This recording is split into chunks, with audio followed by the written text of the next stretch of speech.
Hello, hello, hello mga ka-Justin Cakes and Treats. So ayan, ipapakita ko sa inyo kung paano natin pinaint yung cake forest theme wedding cake na ginawa natin last few days or yesterday, basta. So ayan, i-share ko sa inyo kung ano yung ginamit natin pang paint para makuha natin yung ganitong finished product. So ayan, ganyan tayo magpakinis sa mga cakes natin. Kahit marami pa tayong lalagay dyan ng mga enemy, pero pakinis pa rin. So ayan, actually first time kong mag-paint sa cake. Honestly, hindi talaga kinakabahan talaga ako. Akala ko hindi ko kakayanin, pero syempre, 'di ba? Hirap talaga pagka maraming pangangailangan sa buhay, kahit hindi mo kakayanin. Kahit hindi mo alam na kakayanin mo, gagawin mo na lang, be. So, ayan, I realized na mas maganda pala. Kasi yung ginawa ko sa first painting ko is direct talaga yung icing. Kung ano yung texture ng icing na ginagawa natin. Is the usual yung ginamit ko.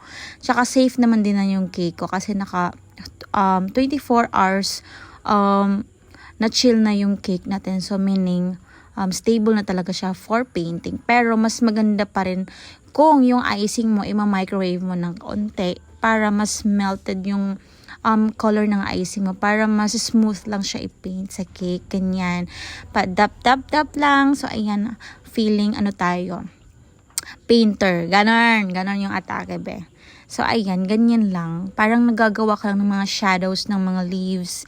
So apakaganda niya talaga. Hindi ako nag-expect na kaya ko pala yung mag-paint, ganyan. Kasi yung elementary days ko, parang wala talaga akong pambili ng mga ganyang mga brush na hindi ko afford yan.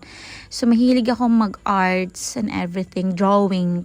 Sa paper, syempre, pag sa cake talaga, iba na yung mangyayari. So, ganyan, yung ginamit ko naman yun sa mga parang ugat ng puno is iba-ibang tip or nozzle tip yung ginamit ko.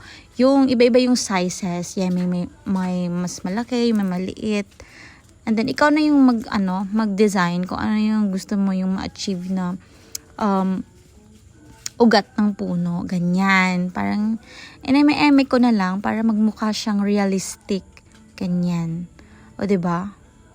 Tapos, hindi ko na masyadong dinark yung icing kasi pipaint din naman natin yan, 'di ba?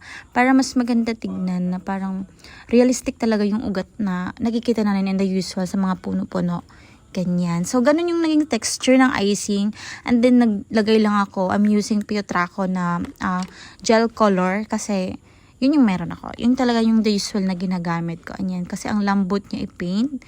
Anyan. Unlike sa mga iba. Depende na lang kung ano yung gusto mong gamitin. Kung ano yung meron.